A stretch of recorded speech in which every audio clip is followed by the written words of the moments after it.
Here comes the moment where we're awkwardly sitting on the live stream. Good radio. That's good radio, everyone.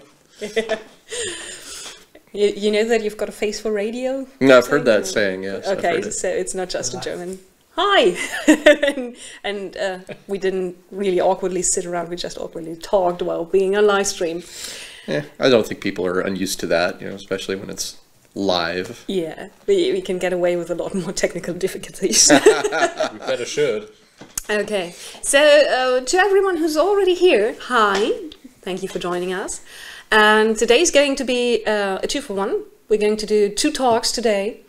And the first one is going to be about the Dark Eye. And this is Markus, who's the CEO of Ulysses Spiele and Ulysses Spiele North America. True. And who basically is the man who makes sure that there are books coming out for the Dark Eye. He's the man. He's definitely the man. Well, I'm usually only responsible for signing checks. But I heard that sometimes people really find that important. You're also part of the design process. I caught you going over rules. Yeah, well, I did that quite a lot because actually I was part of the design team for the original The Dark Eye 5th edition rules. And I was still involved heavily with the Compendium and the Aventurian Magic. But I had to just leave that team, and because I just didn't find the time anymore to do it. Even though I would have loved to continue, because I love working on role-playing game stuff. That's why I actually joined the industry. Not to sign checks. Yeah, well, but to design games. It came that there are also sometimes businessmen needed to really run a company, and therefore, well, somebody has to do the job. Well, I can tell you with authority that his instincts on game design are very good. He has talked to me on several occasions about design and design choices, and he's always had some very insightful things to say. So I think the Dark Eye is very well off to have had him as part of the design team. Thank you. Feels good. I'm probably getting a little bit red. But anyway, of course, you can continue talking. So, by the way, more of that, please. If you don't know him, this is Ross. Hello. And he actually still works as a game designer. Which is also true. That's why sometimes I'm a little bit jealous. Yeah, and he's here for 2 reasons. One of them is that the second talk we're going to have tonight is going to be about talk, especially about the Living Land, which is going to come up soonish. Soonish, and we're going to talk about Warhammer 40,000 Wrath and Glory. Yes! Natürlich. Yes, we will. And, of course. Yeah, Ross has been here for the last 6 months working on Wrath and Glory. And on his German. Yes. And on my German, yeah. Working on your German, which is coming along really, really nicely. Thank you. Actually. Very kind of you to say. And he knows all of the important German sayings. Yes, he can order beer. I can order beer, that's true. And also, over the last 6 months, Ross has been forced to play the Dark Eye. I have not been forced. I was invited to play with you, actually, as the game master. Yes. So it was not a chore. The Dark Eye is actually a really, it's an interesting game, and I enjoyed playing it. So okay. I would play it again. We just kind of took you and dropped you in the cold water, so to say. Well, I was helped out a lot because Nikolai Hook, what's his title? He's actually the lead designer. He'd helped me make my character. So my character for the Let's Play that we did was actually really, really good. It was suited exactly the kind of style of play that I like. So I had you could use the idea of me being thrown in the water, but I had a life preserver with me. You could hold on to that. Nice water wings. learning to swim in the very, very deep pool that is the Dark Eye. Yes. When you're talking about liking the Dark Eye, what is that you actually like about it most? There's probably hundreds of things, including the rules, I guess. But what do you like most? Well, okay, so there's... You're fishing for compliments, Markus. There's a lot of layers here. I don't think anybody who's ever seen the Dark Eye would argue with me when I say it's a beautiful game. First of all, the artwork is just outstanding. Every book cover, every character piece that you see, those are very meticulously well done. So on a visual standpoint, it is just beautiful. Thanks to Nadine. Yes. Mostly thanks to Nadine, who's excellent. Yeah. But on top of that, what I found interesting about it was it has kind of a unique system of resolving dice rolls. You roll 3d20 and use the skills that are attached. The attributes that are attached to the individual skill which is an interesting. It's an interesting way to resolve a task. I found that to be cool. But I think the third thing that really made me say, okay, this is worth more study and more interest, is the way that magic works. Because when you cast a spell, you can actually modify it right there on the fly. Yes. You can make several decisions when you cast a spell that change the way that that spell works, which I think is really cool. I haven't really seen too many other games have that kind of depth of detail on a magic casting system. So that's something I really liked about it. Did you also play with the Aventuria Magic? No, I don't think we did. I think we were. We played with Aventuria Magic 1. We did? Okay. Yes. Well, because then I think there were kind of rules expansion that comes with that book that you probably love, because if you are learning a spell, that you can learn certain improvements for that spell, right? And you can pick and choose these on top of the modifications. So therefore even make it more of your style. That is how you cast that spell, X. That's exciting. I like that. So that is pretty interesting stuff, actually. Yeah. And of course, the world is really rich and depth. It has a lot of depth of detail in it as well, which.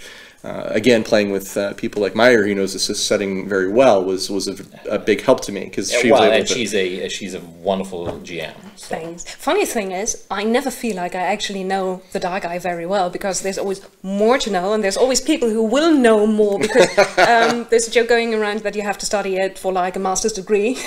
It's been around a long time. Well, if you want to know everything about the Dark Eye, that's probably not that far from the truth. Yeah, you've got to read a lot. We're sitting in front of the wall of the Dark Eye. And this isn't even all of it. Yes. So it's just don't be mistaken. We're missing the board games, right? At least the board games, yeah. There were a few board and games. a couple of other 100 books. When were those? Late 80s? The books? No, the board games. The board games. I think the first one was probably published sometime it was either late 80s or early 90s. Yeah. I'm not really sure about that one.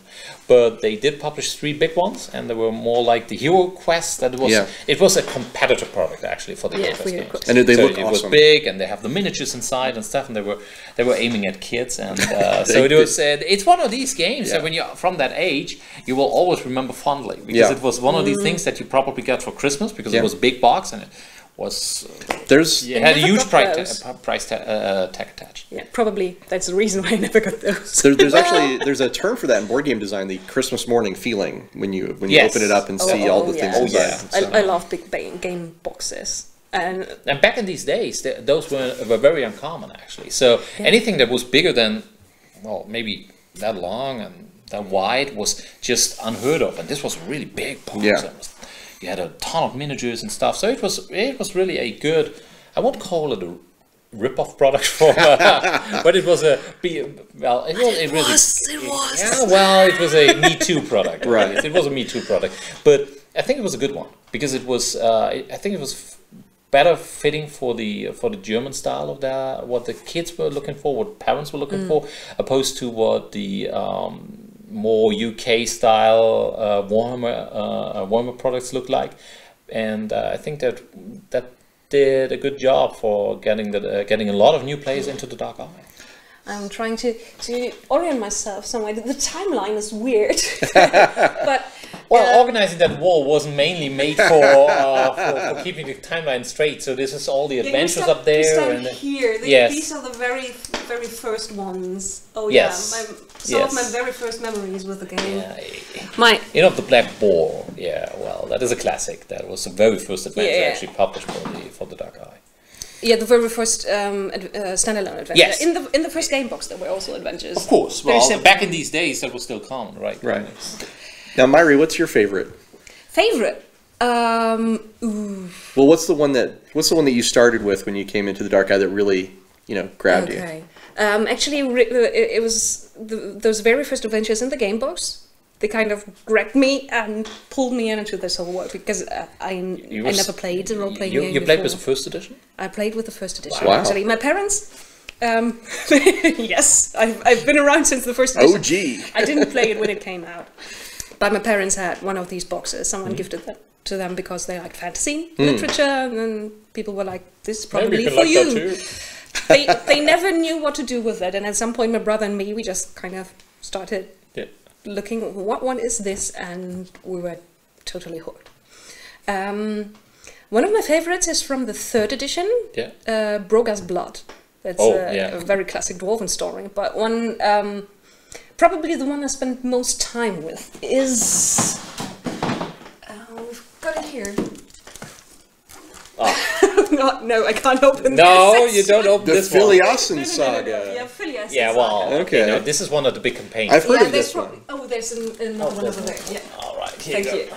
There's a lot of different editions of this because it's been around for quite some time, and this is one of the big campaigns that started to create a bit more background, a bit more things that were set for the past of the Dark Eye. I'm not saying this is perfect.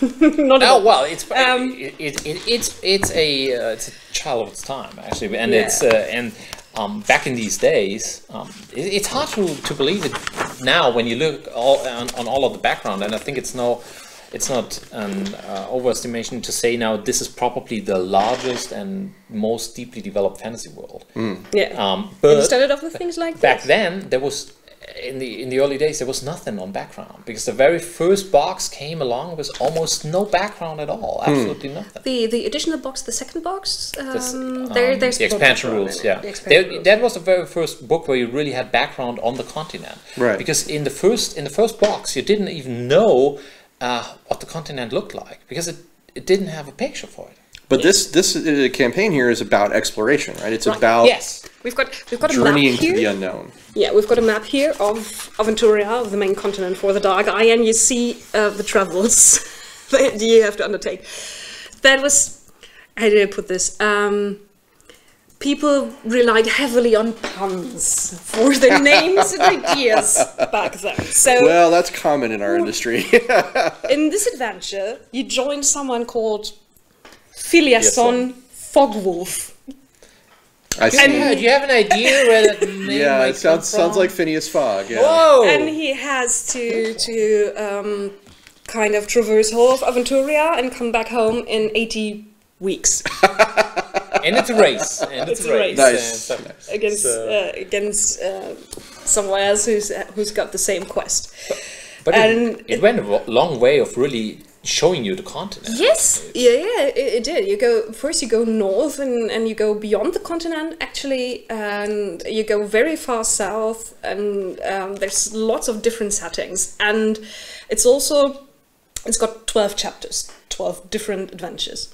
And the thought behind it is that the main pantheon of the Dark Eye, or at least for Aventuria, has 12 gods. The 12 gods, right? Okay, so there's each one adventure. chapter for each. Okay. Which means some of them are cool, really kind of in the classic sense cool, like fighting a sea snake, kind of an evil sea dragon thing, or at least get a skull. And when we played the adventure thinks that you are going to pick up one of those skulls in a special place where those creatures come to die. So they kind of cheat your way through. Like an elf and graveyard. Yeah, because those are really hard to kill. But we had a dwarf in our group who was specializing in killing dragons, and he actually slayed one of them. They are actually almost unkillable.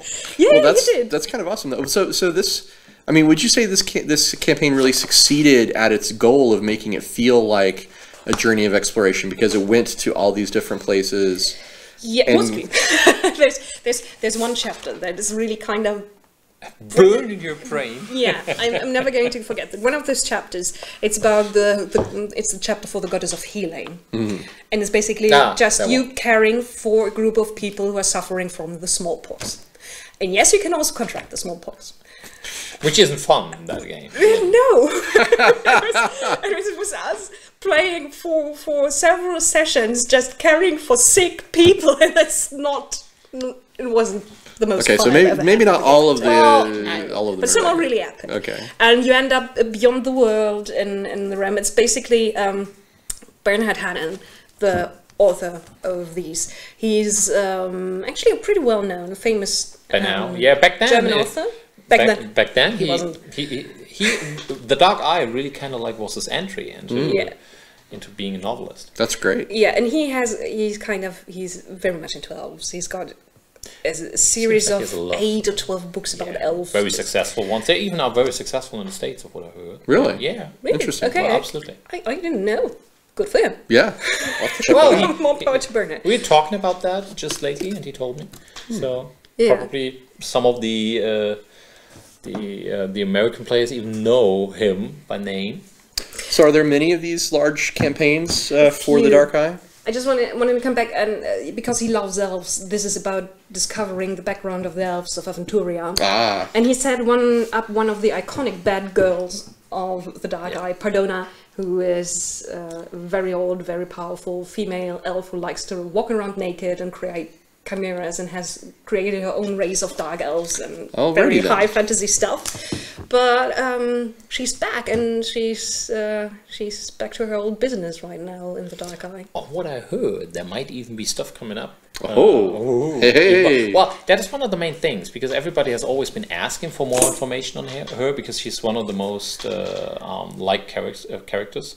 Yeah, she's one of the iconic villains who's still around. Yeah. Nice. Because we've killed off a lot of them. Well, in over 30 years, every now and then Things change. Things change a little bit. You have to kill some of them. Yeah, and the thing is, we only played this as a prelude to kind of get the levels and the knowledge in the background to play the Borbaret saga. Oh my goodness. Yeah, well, that one is... So you went from saga to saga. Yes, we never managed to play the Borbaret saga because people moved away and it's really one of the things that probably everybody really always looking forward on playing, because it's just the saga. Really? Yeah, but it's so huge that probably most groups never make it through to the end, because it's gigantic. What's it about? If this one's about exploration, what's the other one about? It's about defeating a very old evil that keeps reincarnating again and again, and to finally put an end to it. That sounds pretty cool. While it's back to one of the most powerful, reincarnations, and it really starts the war over Aventuria, especially in the Midden Realm, and so it's really about saving the world in a way, as far as the Dark Eye goes, because the Dark Eye isn't heavy into these all epic things. It's not about saving the world every time. But this one is. This is the epic one. Well, not compared to if you play stuff like D&D. This is no. It's more down to earth usually. But then you have things like which is actually one of the features of the Dark Eye. Right. But this one really goes a long way into having something like a really world-shattering effect, in the sense of like a big invasion, and even after that saga finished, which was in the 90s actually,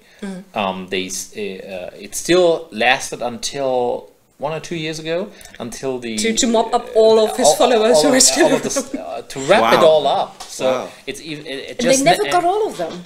They never got all of them, but of course, because some cool stories need to be told, but they're still open there. But at least now the Midden Realm starts to reclaim all of its lost provinces. So that the events of that saga kind of reverberated for a long time in the setting. They caused ripples for a long time. And this is also part of the Dark Eye, because it just doesn't go away in the sense of now, we saved the world, now let's go on. What's the next big thing? So there's an old man in a tavern with a treasure map. Which is, it's much more probably realistic. Is somewhere, but if it's an old man with a treasure map in the Dark Eye, he's got a background that goes back to 1987. Okay. When he got the map from someone who was an adventure. Who went on the Filiason saga. Yeah, probably. He knew Filiason or whatever. That might well be possible, because most of the stuff is really entwined. So you can find Easter eggs forever if you're in the know. But that's one of the nice things, because if you don't know the details, it still feels very, very rich, but you don't have the feeling like you're missing stuff, because it's just like, oh my goodness, what a background. Thing is, you can't bullshit your way through this. You can't write something and act like there's a lot of background, because people know this background exactly so well. And he's talking about the depth of the world and all the history that's wrapped up in it. And I kind of absorb a little bit of it, just sort of being on the fringe, working here. But every so often I find like a detail that makes me like say, wait, I have to know more. And one of these details was, is it true that some of the witches are actually born from eggs? Yes. Okay, see that was like a what? Wait, okay, all right, interesting. Yes, apparently they are the best witches are born from eggs. They never age. Yeah. Well, after a certain point, I mean, they'd have to. Yeah, well, they'd have to grow up. They grow up like to 25. Yeah, and then they just stop aging. stay Yeah. like that. Yeah. Which is pretty. I mean, and that's not only just a legend. It's not only just part of the world. You can actually take that as a background for your character and play one of those characters, which is really cool. You can play an egghead witch, which sounds a lot weirder in English. Well, it did make me stop and go. Actually, in German it sounds as weird, but we're used to it. Eingeborene Hexe. Come on, that doesn't sound like a normal word you're using, does it? No, actually. It works, yeah. But the German language is, forgives you for creating new words because it does it all the time. But this is what I'm talking about. Is like you can just find one little thing and it'll turn into we could probably an talk interesting about thread all that leads to all things this. Yeah, for the next half an hour, no Yeah. problem. Because there's so much information available on that. absolutely. For instance, I love how the whole background for Borberat, who was this big evil guy who came back in the Borberat saga and had to be defeated really? once and for all. Yeah. Why there are still people who have been called heptarchs, who have been around, who were kind of his heirs and who had their own states where they raised the undead or made hellish machines and things like that, is because he had a crown with 7 horns, spikes, there's different names for it, and that broke apart. And then there were people who picked up one of those and were then specialized in a certain kind of demonic magic. But this 7-pronged Horn demonic is better. or horn Is very much better. 7-horn crown is just the downgraded version of the 13-horn crown that was used by someone else. Wow. And so you can kind of follow the line of evil guys back through the ages, actually. Nice. Yeah. Down to it in that sense, it has a lot in common with Lord of the Rings things, because you have different ages, and really just most a lot less singing. Sorry. Actually, I don't want to see anybody working on the stuff thing. I always hated that with a lot of Rings. I must admit that, because reading through these books and Sir, reading we have all to disagree there. Well, that might be possible, but actually, when I read through most of these novels. All right, so you heard it here first. Confirmed. Lord of the the Dark Eye a cappella. Wow, Glee Club version coming soon. Actually, no kidding. We did a very long LARP campaign with the Dark Eye background, and there was a hardcore fan base, kind of the people who were part of this campaign, and they wrote a musical version. No kidding. Yes, and yeah, well, they mostly took songs that were already in existence and then just filked it, basically. But there are songs That's about. still awesome. I love to hear people sing if they can sing good. But actually, what I just wanted none to of say. your lead designers. Well, actually, I never asked them to sing. Maybe I should do that. There's not a lot of overlap beting songwriting and game Ross. design, I have to say. How's your singing skills? I don't even want to start. I'll sing here. I sing in the shower, and that's probably the only place I should ever sing. All right. But if I was playing a bard in the Dark Eye, let's just say if I was playing a bard in the Dark Eye. Which kind of bard? There's a lot of different kinds of bards. See? But if I was playing a type of bard that sang, I would definitely want to know what I was singing. I wouldn't just say, well, I sing a song. I would be like, maybe I sing a song about Filiasan. Maybe I sing a song about, the 12 gods. But I might also want to write something out as like, my song is not just about a thing, but here's some of the lyrics and things like that. So I think there's a place for that understanding of music. Actually, there are even songs in the Dark Eye. Nope. And there's also there's people who have recorded those. Oh my gosh! Also unofficial songbooks with lots of lyrics and texts. And wow. There are official ones and non-official ones, of course, and there's a lot of non-official stuff. That is why we started with the scriptorium. The scriptorium, of course, yeah. And now that is something that was pretty interesting, because we started last year, and we just were a little bit hesitant to really do it, because if it hadn't been accepted by the community, that would have been a gigantic lose of face for us, actually. Like, right. Hey, here, there's the possibility to create your own stuff if you want to. Well, No one does. We don't know. We don't want to. Someone rolls a tumbleweed through there. But we just counted the stuff lately that is in the scriptorium. How much is how many and things? It's over 180 Wow. downloads in the scriptorium. Wow, that's pretty impressive. So that was something that really surprised me to no end, because I would have been astounded if it had been 100, but it's almost double that. Yeah, that's great. And there's a lot more around on the internet, on forums like Orkenspalter and things like that, who have been around long before the scriptorium, and they operate under a different set of rules. Sure. Of course, they're not allowed to use the official rules and no illustrations like you are allowed in the scriptorium, but there's thousands of downloads at Orkenspalter. Yeah, come on, it's over 30 years of history. Yeah. If I could, you can find anything. If I can use the illustrations that you guys create, there's no contest. I'm going to scriptorium. Well, we have the art package. Right, this is what I'm saying. You have the layout package, you have the map package. Right. So why wouldn't you? Is what I'm saying, because the artwork is so some great. of these things are really fantastic. Yeah. So it's really impressive how much work and love the writers really put into it. Well, See, I'm just too lazy to do that. That's why I have people for that. You know. I type up like a bare bones PDF and that's it. I don't need. And yeah. So, what was not your doing it. worst experience with the Dark? yeah. My worst The Dark Eye That's a good question. experience. Was that even with an official adventure? Of course, when I was a kid and when I was a teenager, we played a lot of The Dark Eye, but we didn't have the money to buy all those adventures, so we wrote a lot of the stuff ourselves. So I guess my worst adventures were One with of the homebrews. were of the homebrews, and with a certain mindset among some of the game masters. In the olden times, every spell in the Dark Eye had a rhyme going with it. Yeah. Really? Yeah. And one of my game masters insisted That you had to say the rhyme out yes, loud? that you had to Oh, say my. the rhyme out loud, and no matter what you rolled, if you botched the rhyme, Wow, that's hardcore. That's actually what we do when we are doing the Dark Eye First Edition Let's Plays. Really? Yes, of That's course. the I always Wow. insist on it because that's part of the rules. Come on.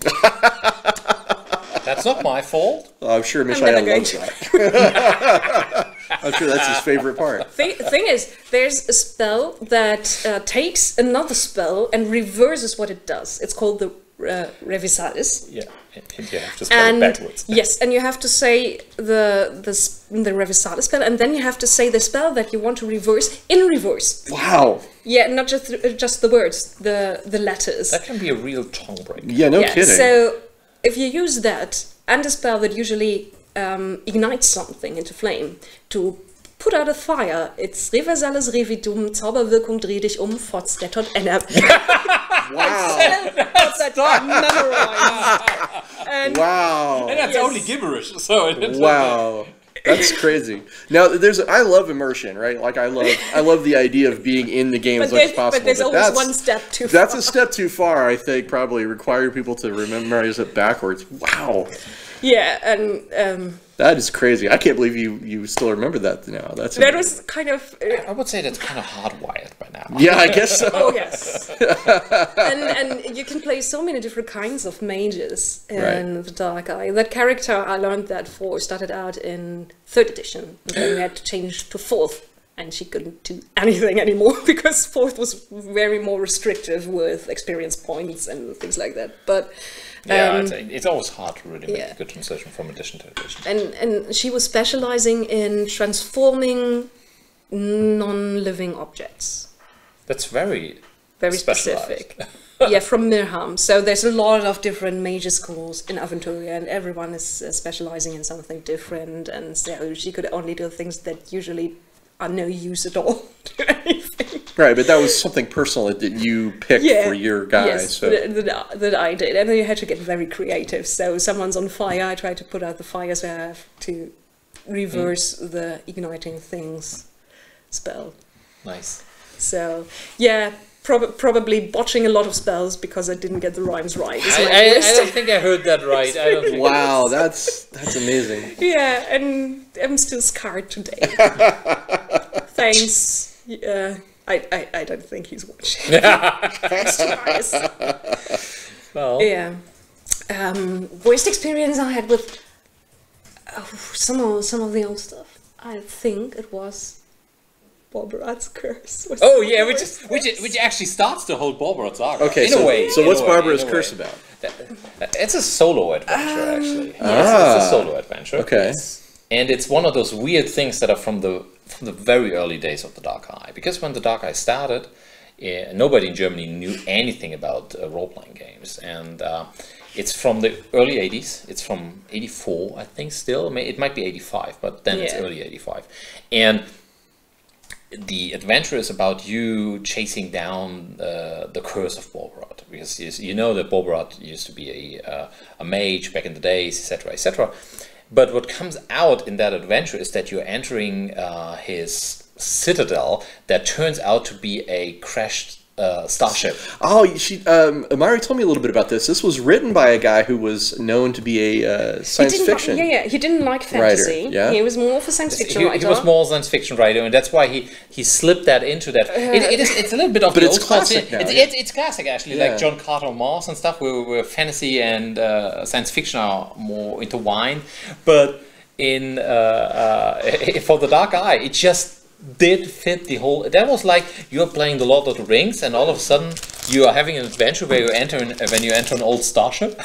Well, this is It's got an epic cover. for Epically D&D bad. fans, Expedition Beyond the Barrier Peaks. Yeah, is the right. Same thing. It's the same thing. I think it's probably because of the same spirit, because these adventures were written by people that were pretty used to this kind of fantasy science fiction thing. So it was more like the same thing. But for it them. totally doesn't fit the Dark But it Eye. doesn't fit it, and it was retconned. well, at the time- It was retconned later. So now Borberat is living in a starship. So you have the robots and stuff. I also remember that one. It has a totally endless entry story. This Introductions of that author, it's Hans-Joachim Alpers. Wow, that is quite a bit of and introduction. this is a solo adventure. Come on, you know how long it took me when I bought this adventure. I was 12. Yeah. So don't get me wrong. It was not like I couldn't read, but I wanted to get into the action. That's why I bought this solo adventure. And I still remember writing in the back of my dad's car, and because I bought this adventure and I wanted to start playing it right away. And it took me all the right back. read through even the introduction of it. It's until lengthy, I could I even can see start. that. So that was What was really- absolutely that's- crazy. We did a kind of an experiment. We let's played this last year, I think, and it was like one person read out the paragraphs and the decisions, and then the group decided what to do. you made it a group adventure. Yeah, kind of. And what absolutely drove me nuts is that every door has its own paragraph. And Wow. you lose your orientation, your sense of orientation, really, really. And it only says, at some point then it only says, do you want to go east or west from the door? And it was like, I didn't know where I came from. And then you go back to the same place where you've been, and then you go back to the door. I kept screaming at the adventure at some point. And thing was, we were on a convention, and the star guest was Mark Reinhagen of World of Darkness fame. Nice. And he was there promoting I Am Zombie and to drink scotch. And he came back from a tour through Limburg, which was the closest city, and they showed him the medieval city center. And Which is really great to see. Yes. As an American. and the Scotch bar. Ah. So Which was even better. Mark Reinhagen came back slightly drunk. To put it like that. And he slightly. He came back and was like, "What are you doing?" And we were playing a solo adventure, just we're kind of improvising a group adventure out of it. And yeah, can I join? Yeah, of course. Rules are easy. We're actually not really playing with the rules. And what followed was a half an hour of Mark Reinhagen bitching about the game design and then falling asleep at the table. Well, you know how they say doctors make the worst patients? Sometimes game designers make the worst players. I've been in that situation where I've sat down to play something and I find myself analyzing the design rather than just getting into the game. So. That's one of the things that sometimes bother me too when I'm playing a game and all of a sudden I try to... I start without even thinking about it and really... I peel back the skin that I enjoy and take a look at the mechanics and... Pull back the curtain and take a look, And it's like, oh, really now? Now, you said something to me earlier that I found really interesting. How many writers have there been for the Dark Eye over the years? Over all these years, it's actually over 1,000. 1,000. More than 1,000 writers have contributed to this setting. That's really amazing. That's like a milestone. Well, you have to remember one thing here, because it's not like all of these have written complete adventures or something, but we have the Aventurian Herald. Right. And the Aventurian Herald as being the newspaper, the in-game newspaper that has really probably has been the driving force behind this history being really like laid out in the detail that we know it now. Because without the Aventurian Herald, it would have been more like this spotlight, adventure here, adventure there, but it would not have been this really gigantic, consistent storyline. Right. And the Herald ties it all together. It ties it all together, and it really tells the story, even the story and the history that isn't all important. And for this magazine, so many people have written, because there are hundreds of people that have written one single passage and one little article in one of those Aventurian Heralds, and the Aventurian Heralds has now we are almost at 200, issue 200. So that's so many. That's pretty great. But I mean, even if you put that aside and say, just look at the authors of the novels and adventures, that's still a lot. And the Herald is I would say the Herald is not something that you would put aside. I think the Herald is actually really important, because the way you describe it definitely sounds like it's something that if you really truly love Aventuria, love the setting of the Dark Eye, then the Herald is a really important part of that, because like you say, it's the connecting tissue between all the different no question about it. We still have hundreds of people, maybe even thousands. It's not like we have total numbers of it, but there were a whole lot of people